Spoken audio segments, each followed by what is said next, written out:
Il y a entre 358 et 298 millions d'années, le monde traversait une ère radicalement différente de celle dans laquelle nous vivons aujourd'hui. Nichée dans l'ère paléozoïque, entre la fin du Dévonien et le début du Permien, la période carbonifère était un monde caractérisé par des forêts de charbon humides et tropicales qui s'étendaient sur une grande partie du globe. Ces vastes étendues de fougères arborescentes paraissaient sans fin, et la vie y commençait réellement à se développer. Les animaux terrestres étaient solidement établis lorsque la période carbonifère battait son plein. Les tétrapodes figuraient parmi les animaux les plus dominants sur la terre ferme, et d'étranges poissons venus d'ailleurs prospérant dans l'immense océan mondial. Sur Terre, cependant, un groupe d'animaux, grâce à l'augmentation du taux d'oxygène dans l'atmosphère terrestre, atteignit des tailles immenses. Les arthropodes terrestres. Les insectes, les mille-pattes et leurs proches parents atteignirent au Carbonifère des tailles jamais égalées avant ou depuis, et ils continuent aujourd'hui d'inspirer la crainte et l'admiration chez les passionnés de paléontologie. Rejoignez-nous alors que nous traversons ces forêts marécageuses étouffantes, à la recherche des animaux les plus étranges ayant existé sur Terre. Bienvenue à la période du Carbonifère. Les mers de verre sans fin qui composaient les anciennes forêts marécageuses du Carbonifère sont responsables de nombreux gisements et champs de charbon dans le monde moderne. Comment cela a-t-il pu arriver à une telle échelle ? Eh bien, tandis que les hautes terres de ce monde verdoyant étaient atmosphériquement sèches, les basses terres étaient chaudes, humides et recouvertes de sols marécageux. Des rivières coulaient dans des hautes terres vers les basses terres et inondaient en ces forêts, ce qui transformait le sol en une zone humide dense et marécageuse. Beaucoup de ces marécages étaient composés de petites mares stagnantes au milieu de la terre détrempée, mais certains étaient assez grands pour former des lacs. Beaucoup d'entre eux auraient été dissimulés par la litière de feuilles et la boue, ce qui rendait la visibilité pour la vie aquatique très faible. Cette litière de feuilles se serait accumulée au fil du temps, car en raison du manque d'oxygène dans le marécage, elle ne se décomposait pas complètement. Ainsi, d'épaisses couches de matière végétale partiellement décomposées se sont formées au fil du temps. Connu aujourd'hui sous le nom de tourbe. Ces couches de tourbe ont été enfouies sous des sédiments au fil des millénaires, où elles se sont transformées en lignite, puis en charbon. Ce charbon est extrait aujourd'hui, et tout cela peut être retracé jusqu'à ces puissantes forêts. Les forêts elles-mêmes n'auraient pas vraiment ressemblé à celles que nous voyons aujourd'hui. Alors qu'aujourd'hui, les arbres à fleurs ou les sapins persistants composent une grande partie de nos forêts, les forêts marécageuses du Carbonifère auraient été dominées par des lycopodes, des fougères arborescentes et des plantes ressemblant à des prêles. Le genre le plus célèbre d'arbres du Carbonifère était l'Lepidodendrum, un type de lycopode primitif qui est très bien préservé dans les archives fossiles. Certains spécimens de Lepidodendrum pouvaient atteindre 50 mètres, soit 160 pieds de hauteur, et leur tronc dépassait souvent 1 mètre, soit 3 pieds de diamètre. Les troncs de ces colosses imposants auraient été en grande partie dépourvus de branches, à l'exception de la canopée où de multiples bras denses, semblables à des fougères, jaillissaient des points les plus élevés. Les écailles uniques du tronc de l'Ichensum sont bien conservées dans les fossiles, formant des treillis losangés sur toute la surface boisée. D'autres lycopodes, comme Sigillaria, développaient en 2 touffes distinctes de fougères au niveau de la canopée et poussaient légèrement moins haut, atteignant des hauteurs de 30 mètres, soit 98 pieds. Au sol, de nombreux buissons et arbustes semblables à des fougères formaient des fourrés et sous-bois denses. Cela aurait été parfait pour les animaux, qu'ils soient vertébrés ou arthropodes, pour se dissimuler. Ces forêts étaient encore si denses et si étendues que la teneur en oxygène sur Terre a atteint un niveau de 35%. Pour référence, nous sommes à 21% aujourd'hui. Ces niveaux élevés d'oxygène ont conduit à certaines bizarreries évolutives que nous découvrirons bientôt. Malheureusement, les forêts tropicales du Carbonifère n'ont pas duré éternellement. Les glaciations de la fin de cette période ont fait baisser le niveau marin mondial, alors que la Terre entrait dans le Permien. C'est ce qu'on appelle l'effondrement des forêts tropicales du Carbonifère, qui a vu d'immenses étendues de ces bois marécageux reculer. Au Permien, le monde deviendrait plus sec, caractérisé par des plaines arides, des déserts et des montagnes à trotte, alors que les continents entrèrent en collision pour former la Pangée. Beaucoup des insectes géants et autres arthropodes ne pourraient pas faire face à ce changement, et bien qu'une poignée ait des survécus, le monde ne reverrait jamais de tels géants. Poursuivons notre route dans ce monde boisé, des marécages homères, pour découvrir les animaux qui y vivaient. Nous allons examiner de près les habitants les plus caractéristiques et inhabituels du Carbonifère, espèce par espèce, en nous retrouvant face à face avec certains des exemples les plus extrêmes de l'évolution paléozoïque dans les archives fossiles. Espérons que vous n'avez pas peur des insectes. Pour beaucoup, Meganeura moni, une espèce de griffon fée géant qui ressemblait beaucoup à la libellule moderne, définit la période du Carbonifère. Fendant les larges lacs des forêts marécageuses qui deviendraient un jour l'Europe, Meganeura était un prédateur efficace. Comme la libellule moderne, en particulier les échenets, elle attrapait ses proies en vol en rasant la surface de l'eau, utilisant ses pattes épineuses comme un piège pour capturer ses proies. Cependant, contrairement aux libellules modernes, elle avait la taille d'une petite buse. Ces niveaux d'oxygène accrus, combinés au fait que Meganeura n'avait aucun prédateur aérien à craindre, signifiaient bien que cet insecte pouvait atteindre des proportions gigantesques. Des envergures de 70 cm, soit 27 pouces et demi, n'étaient pas rares. À titre de comparaison, la plus grande libellule moderne du monde, la grande pétale, a une envergure de seulement 16 cm, soit un peu plus de 6 pouces. C'est plus de 20 pouces de moins. Les premiers fossiles de Meganeura ont été trouvés en France. Comme vous pouvez vous en douter, dans une mine de charbon. Décrite en 1884, le paléontologue français Charles Brognard a rapidement remarqué les empreintes d'ailes impeccablement conservées dans le sédiment où l'énorme insecte a été découvert. On a reconnu qu'il ne s'agissait pas d'une libellule, mais d'un membre de l'ordre aujourd'hui totalement éteint des Méganaisoptères, et il a été placé dans sa propre famille, les Méganeuridés. Alors que Meganeura s'était adapté à la vie dans les forêts marécageuses de charbon, il semble avoir été particulièrement adapté aux environnements ouverts dans leur sein, comme les lacs, où ses ailes ne risquaient pas d'être endommagées au contact de la végétation dense et où une source fiable de nourriture était disponible. On pense que cet insecte se nourrissait à la fois de vertébrés et d'invertébrés, étant suffisamment grand pour chasser certaines des petits reptiles primitifs qui se faufilèrent le long des berges du lac. On pense que, malgré son adaptation à des conditions très humides, Meganeura pouvait surchauffer si elle passait trop de temps à chasser en vol, et qu'elle devait donc faire des pauses régulières pour se rafraîchir et se reposer.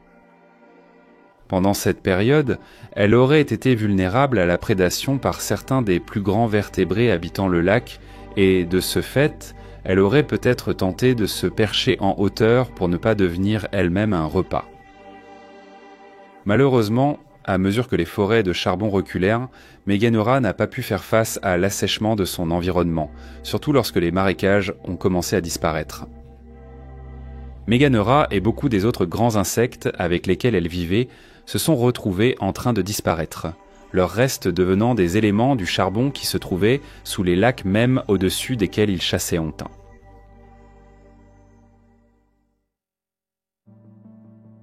Si Meganeura vous semblait trop grande pour un arthropode, vous voudrez peut-être faire preuve de prudence lorsque nous rencontrerons le prochain habitant de cette forêt marécageuse.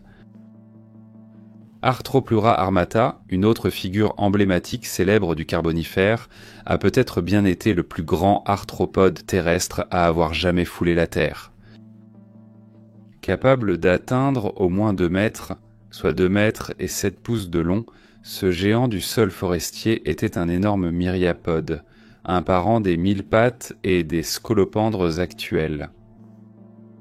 Des fossiles d'Arthropleura ont été découverts en Europe et en Amérique du Nord sous forme de segments corporels fossilisés ainsi que d'immenses traces de pas qu'il a laissées en se déplaçant dans la végétation, ses innombrables pattes étant visibles dans la roche.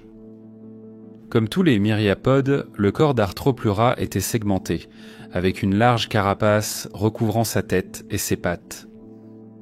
Cette tête était munie d'une paire de mâchoires tranchantes, ce qui lui donnait une apparence redoutable de son vivant. Malgré cette apparence, cependant, Arthropleura était strictement herbivore. Le contenu de son tube digestif a été découvert dans des fossiles partiellement bien conservés, ce qui montre que ce gigantesque arthropode se nourrissait de plantes ligneuses et de débris feuillus avant sa mort. En combinant cela avec l'emplacement des traces fossiles attribuées à l'espèce, cela suggérerait qu'il préférait les étendues ouvertes de forêts adjacentes à l'eau. De nouvelles preuves suggèrent même qu'il était à l'aise pour entrer dans l'eau, menant un mode de vie semi-aquatique. Des pistes d'Arthropleura ont été découvertes dans des dépôts aquatiques ainsi que terrestres, ce qui indique que lorsque l'animal entrait dans l'eau, il rampait le long du fond, ramassant peut-être des feuilles en décomposition en se déplaçant d'un point A à un point B. Beaucoup des fossiles connus d'Arthropleura se présentent souvent sous la forme de mue plutôt que de la véritable carcasse de l'animal. Saisonnièrement, Arthropleura entrait dans l'eau pour effectuer une mue, à un moment où il était le plus vulnérable. Lorsque l'arthropode devenait trop grand pour sa carapace, celle-ci était abandonnée, ce qui signifiait que jusqu'à ce que la nouvelle carapace ait durci, un corps mou et charnu restait en dessous. L'animal serait également physiquement plus faible à ce moment-là, la carapace apportant un soutien solide au corps d'Arthropleura lorsqu'il marchait. C'est pour cette raison que l'on pense que les mues avaient lieu sous l'eau, où ils pouvaient essentiellement vivre plus comme un ver que comme un mille-pattes, jusqu'à ce qu'il retrouve à nouveau toute sa force. Lorsqu'il était dans cet état vulnérable, il pouvait aussi s'enfouir dans les troncs des immenses arbres lycopodes, ce qui l'aidait à rester humide et protéger des menaces extérieures. Dans la pénombre des marécages qui parsemaient le sol de la forêt carbonifère européenne, vivait une menace invisible. Atteignant 2 mètres, soit environ 6 pieds et demi du museau à la queue, Crassigyrinus scoticus était un prédateur embusqué sous-marin et un prédateur plutôt inhabituel. Avec un corps effilé et profilé et une queue en forme de palette ressemblant à celle d'un tétard, Crassigyrinus était un tétrapode basal qui ressemblait à une salamandre géante, mais qui ne pouvait pas quitter le milieu aquatique. Même s'il l'avait voulu, ses membres étaient minuscules et vestigiaux, utilisés uniquement pour des mouvements de direction basiques dans l'eau. Ses membres étaient si petits que les paléontologues ont déjà pensé qu'il aurait pu les perdre en évoluant. Des preuves de blessures cicatrisées sur des membres de certains Crassigyrinus indiquent même qu'ils avaient une utilité. Ce qui était le plus impressionnant chez ce carnivore d'eau douce furtif, c'était son crâne. De son vivant, le visage de l'animal aurait ressemblé à un étrange mélange de triton, de murène et de crocodile, et les mâchoires étaient particulièrement massives. Des dents ornaient en chaque centimètre de la mâchoire, avec de grands crocs palatins présents sur la seconde rangée. Ces dents auraient servi à attraper les différentes espèces de poissons et de tétrapodes aquatiques qui partageaient les marais avec Crassigyrinus, et il aurait peut-être été capable d'ouvrir la bouche jusqu'à 60 degrés pour y faire entrer des animaux plus gros. Quand il en avait besoin, Crassigyrinus pouvait vraiment se déplacer rapidement, et il utilisait probablement la faible visibilité de son habitat trouble à son avantage. En se cachant dans la pénombre, il pouvait s'approcher de sa proie avant de bondir pour attaquer, dents en avant. Pour appuyer davantage la théorie du prédateur embusqué, les yeux de Crassigerinus étaient très grands, ce qui l'aidait à voir là où les autres ne le pouvaient non pas.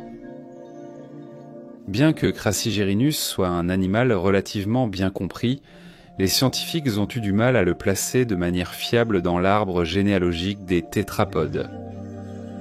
Il est actuellement placé dans sa propre famille, les Crassigirinidae, mais ses caractéristiques, rappelant à la fois les poissons et les tétrapodes, ont au fil des années déconcerté les chercheurs. Certains ont d'abord pensé qu'il s'agissait d'un labyrinthodonte, un groupe taxonomiquement informel d'animaux ressemblant à des amphibiens, ce qui n'aide pas vraiment à placer fermement Crassigerinus dans un groupe. Ce qui est clair, cependant, c'est que l'animal est très basal, et bien qu'il soit probablement un tétrapode étant donné la présence de membres vestigiaux, certains scientifiques ne le considèrent pas réellement comme tel.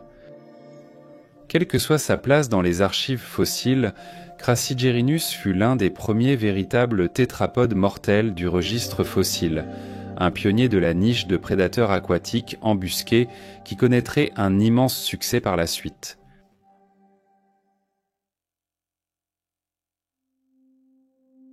Se hissant hors des marécages stagnants et avançant lentement le long de la rive, voici maintenant Ibitoptère, un arthropode étrange ressemblant en partie à une limule moderne.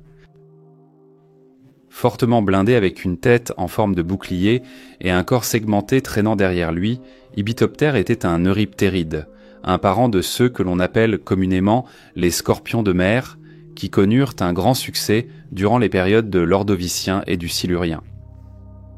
Les plus grandes espèces du genre atteignent presque 1,5 mètre, soit environ 4 pieds et demi de long, et ont été retrouvées larséa à travers l'Europe, l'Amérique du Nord et l'Afrique. Les membres orientés vers l'avant de l'Ibitoptère étaient probablement couverts d'épines modifiées, chacune étant munie à son extrémité d'organes sensoriels permettant de détecter la nourriture au fond des marécages et des lacs troubles. Ces membres auraient été utilisés efficacement comme des râteaux, fouillant la litière de feuilles et les débris au fond de l'eau pour obtenir un grand nombre de petits invertébrés. Il s'agit d'une forme d'alimentation très spécialisée, qui a d'abord amené les scientifiques à penser qu'il s'agissait d'un animal marin, alors qu'il a en réalité été découvert dans les forêts marécageuses de Portium de l'Épidodendron, qui abritaient également des créatures comme l'Arthropleura. Une fois la nourriture obtenue, elle aurait été amenée jusqu'aux petites pièces buccales, étonnamment faibles, de l'Ibitopterus. Le manque de force de ces structures indique que l'animal n'aurait pas pu tuer et manger de plus gros animaux, mais qu'il était adapté aux nombreux animaux à corps mou, semblables à des mollusques, qui prospéraient parmi la litière de feuilles aquatiques. Comme pour l'Arthropleura, on connaît des traces d'Ibitopterus dans ce qui est aujourd'hui l'Écosse. Sur environ 6 mètres au moins, il existe des preuves qu'un Hippotopterus solitaire d'1,50 m de long est lentement sorti des eaux boueuses de ce qui est aujourd'hui le Fife et s'est faufilé le long du bord de l'eau. Une fois hors de l'eau, ce n'était en aucun cas un animal gracieux. Les traces sont maladroites et désorganisées, et il se peut qu'il ait traîné la majeure partie de son corps pendant que les membres antérieurs faisaient tout le travail. C'était un animal doté de branchies, il passait donc probablement la grande majorité de son temps à se nourrir ou à se reposer sous l'eau. Nous savons désormais qu'il pouvait aussi aller sur la terre ferme, même brièvement. Il respirait tant que ses branchies restaient humides. Mais certains euryptérides pouvaient avoir un système respiratoire double, composé à la fois de poumons et de branchies, ce qui signifie qu'ils pouvaient respirer sur terre comme sous l'eau. On ne sait pas si Hippotoptère faisait partie de cela, cependant. Peut-être que Hippotoptère s'aventurait sur la terre ferme pour échapper au danger, pour passer d'une mare à l'autre, ou pour chercher différentes sources de nourriture qui n'étaient pas disponibles sous la surface marécageuse.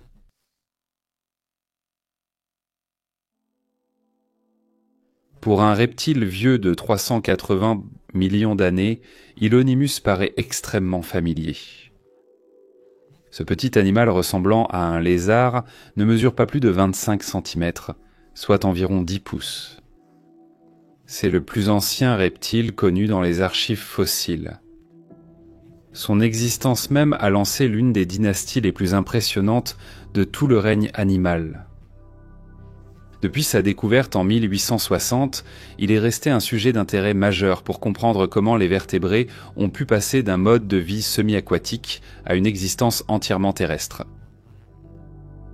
Le secret du succès d'Hillonymus résidait dans sa peau.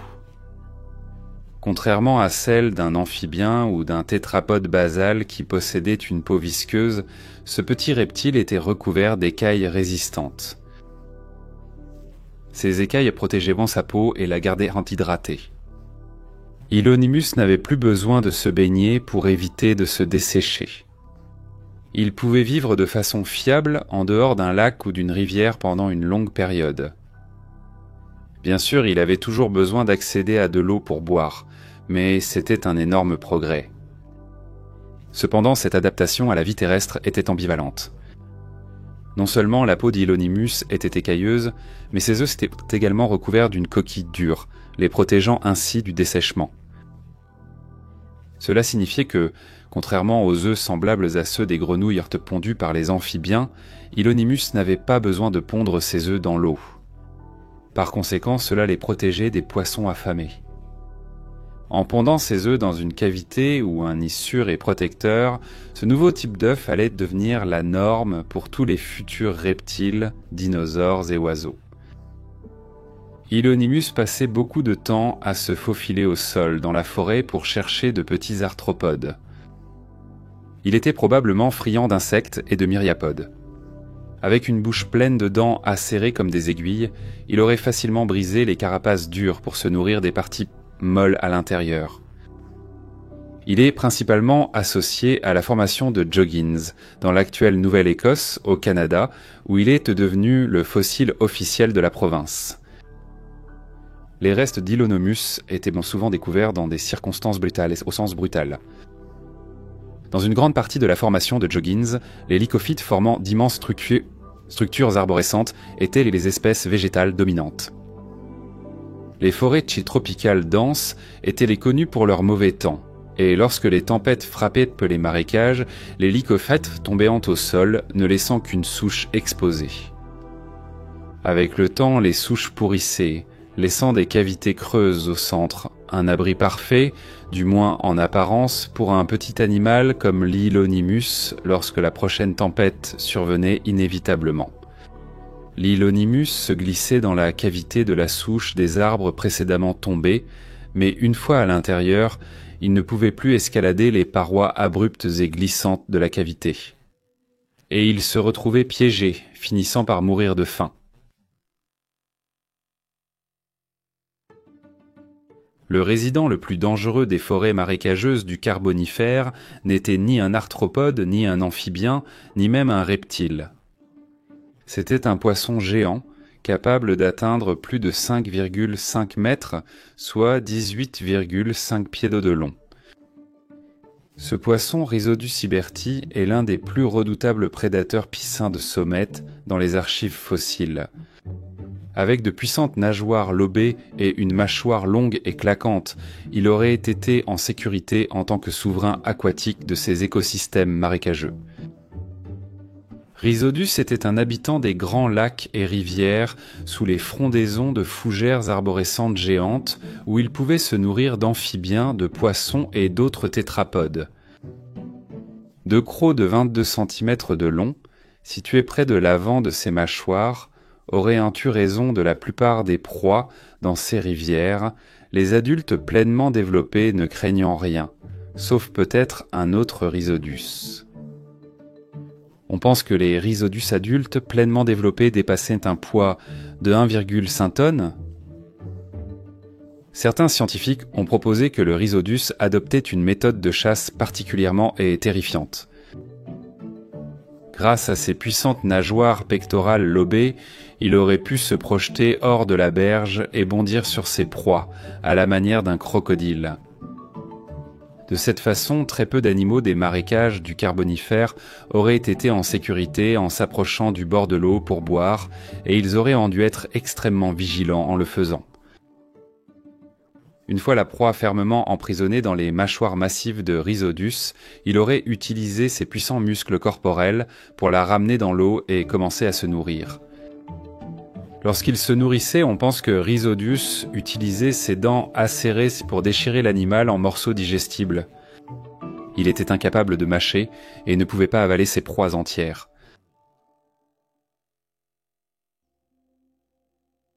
De loin, l'espèce la plus étrange présentée dans la vidéo d'aujourd'hui est Tulamonstrum gregarium, un animal étrange connu des gisements fossiles de Mason Creek, dans ce qui est aujourd'hui l'Illinois aux États-Unis. Tulamonstrum c'est l'une des plus grandes énigmes de toute la paléontologie et les scientifiques, depuis sa première description en 1966, n'ont pas réussi à déterminer la place de cette créature dans l'arbre de la vie. Au fil des années, il a été considéré comme un mollusque, un arthropode, un ver, un vertébré et un conodonte. Qu'est-ce qui le rend si étrange ? Tulamonstrum avait un corps tubulaire en forme de cigare et mesurait pas plus de 8 cm, ou 3 pouces du bout de son museau jusqu'à l'extrémité de sa queue. Une paire de nageoires longeait les flancs de sa queue en forme triangulaire, ce qui l'aurait aidé à nager dans les estuaires peu profonds et les lacs durant sa vie. Les yeux mobiles de Tulamonstrum étaient déplacés sur des pédoncules, ce qui lui permettait de voir clairement dans la colonne d'eau où l'on pense qu'il était un prédateur. Il chassait probablement en utilisant la caractéristique la plus inhabituelle de son corps, une longue trompe terminée par une structure en pince à son extrémité, qui était peut-être en réalité sa bouche. Les scientifiques pensent que Tulamonstrum aurait utilisé cette pince pour sonder les sédiments boueux à la recherche de petits animaux à manger. On ne sait pas si Tulamonstrum possédait une véritable colonne vertébrale, mais il semble qu'il avait une moelle épinière basique courant le long de son corps, ce qui suggère une certaine parenté avec les vertébrés. Des structures à la base de sa tête ont été identifiées comme des branchites primitives, ce qui signifie qu'il aurait passé toute sa vie immergé sous l'eau. Bien que les deux ne semblent pas être liés de quelque manière que ce soit, Tulamonstrum présente certaines similitudes avec l'invertébré du Cambrien Opabinia, en raison de ses yeux pédonculés et de son long museau explorateur. Il est donc très inhabituel qu'il apparaisse dans des roches de l'ère carbonifère, étant donné que rien d'autre de semblable n'existe à la même époque. Il partageait tant les estuaires de l'ancienne Illinois avec des céphalopodes, des limules, des poissons cartilagineux, des euryptérides et des anémones de mer, mais rien ne s'approche même de Tulamonstrum. Pour souligner son importance dans l'histoire naturelle de l'Illinois, il a été désigné comme fossile officiel de l'État en 1989 et certaines camionnettes de location U-Haul de la région arborent encore aujourd'hui l'image de la créature. Dans le centre du Montana, des roches datées d'environ 324 millions d'années témoignent de l'un des écosystèmes les plus fascinants du Carbonifère, et elles sont bien loin des forêts marécageuses et troubles que nous associons habituellement à cette période. Voici le calcaire de Bear Gulch, qui, au Carbonifère, aurait été un littoral saumâtre, subtropical avec des saisons humides et sèches bien distinctes. Parmi les affleurements rocheux et les sédiments sableux de la mer peu profonde, il y avait des poissons. Des milliers et des milliers de poissons, dont plus de 150 espèces sont connues de la science aujourd'hui sous forme de fossiles extrêmement bien conservés. Les poissons de Bear Gulch sont vraiment bizarres, et beaucoup d'entre eux sont des chondrichtiens, des poissons cartilagineux apparentés aux requins, aux raies et aux chimères. Une courte plongée dans les eaux de Bear Gulch aurait suffi à vous offrir assez de poissons cartilagineux inhabituels pour toute une vie. Le plus remarquable d'entre eux aurait été Stetocanthus productus, un animal ressemblant à un requin mesurant 3 mètres, ou un peu moins de 3 mètres de long. Il aurait ressemblé à un requin moderne, sauf pour une nageoire dorsale très inhabituelle. Contrairement à la forme triangulaire de base que l'on voit chez les requins d'aujourd'hui, la nageoire dorsale de Stétacanthe avait la forme d'une enclume de forgeron et était recouverte de denticules pointus et acérés sur sa surface supérieure. Ces structures pouvaient être utiles aux poissons lors de l'accouplement ou pouvaient enfin l'aider à s'accrocher à d'autres animaux comme le fait une rémora moderne. Plongez un peu plus profondément cependant et les choses commencent à devenir encore plus étranges.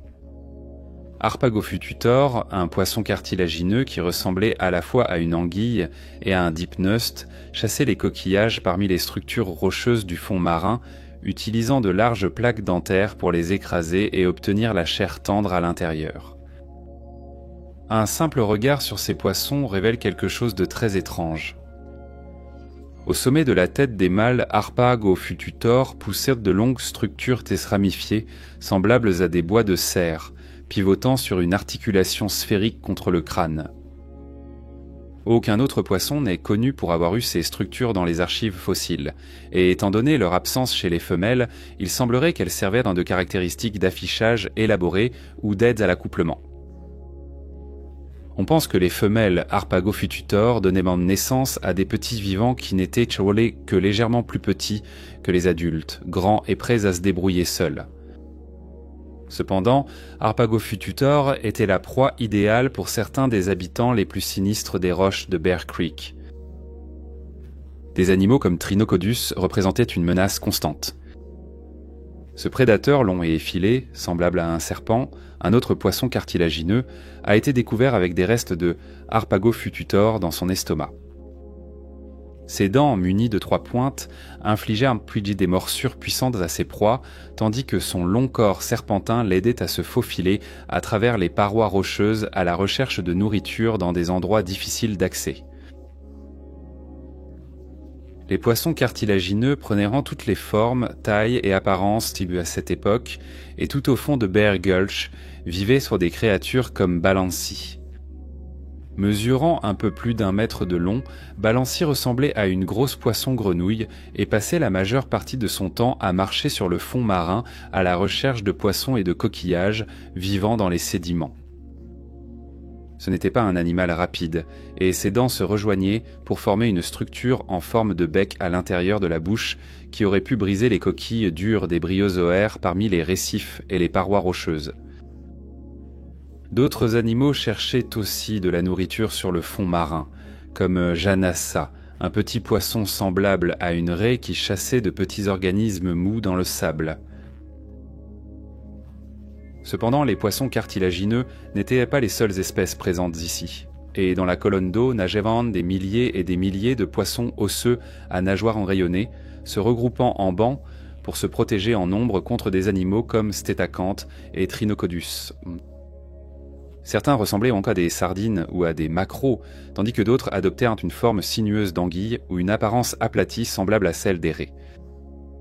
D'autres, comme Achantodes, auraient ressemblé aux placodermes qui avaient tant de succès aux Dévoniens, tandis que des animaux comme Strepsodus représentaient les rhizodontes, des genres plus petits apparentés aux puissants Rhizodus que nous avons rencontrés plus tôt dans la vidéo d'aujourd'hui. Sur le fond marin, une multitude d'invertébrés étranges semblables à des crevettes, limules, homards et autres fournissaient de la nourriture à de nombreux poissons. Des vers creusaient le sable, des céphalopodes passaient au-dessus. Bear Creek reste à ce jour l'un des sites fossiles les plus prolifiques et fascinants de tout le Paléozoïque, sans même parler du Carbonifère. Imaginer le monde du Carbonifère est difficile à notre époque. Certaines parties de ce monde vert et marécageux ressemblaient vraiment à des planètes extraterrestres, grouillant d'arthropodes géants, d'énormes monstres amphibies, des marais et de scorpions de mer cuirassés. Cette période de l'histoire de la Terre a vu une explosion de la vie terrestre, et nous n'en avons sans doute qu'effleuré la surface. Pensez simplement à la biodiversité et à la densité de population que peuvent avoir les forêts tropicales d'aujourd'hui. Des milliers d'espèces occupent, par exemple, la forêt amazonienne, et nous en découvrons encore de plus en plus au fil du temps. Que pouvait abriter une forêt tropicale mondiale qui nous échappe aujourd'hui ? Tout ce que nous pouvons faire, c'est attendre et voir ce que nous découvrirons ensuite.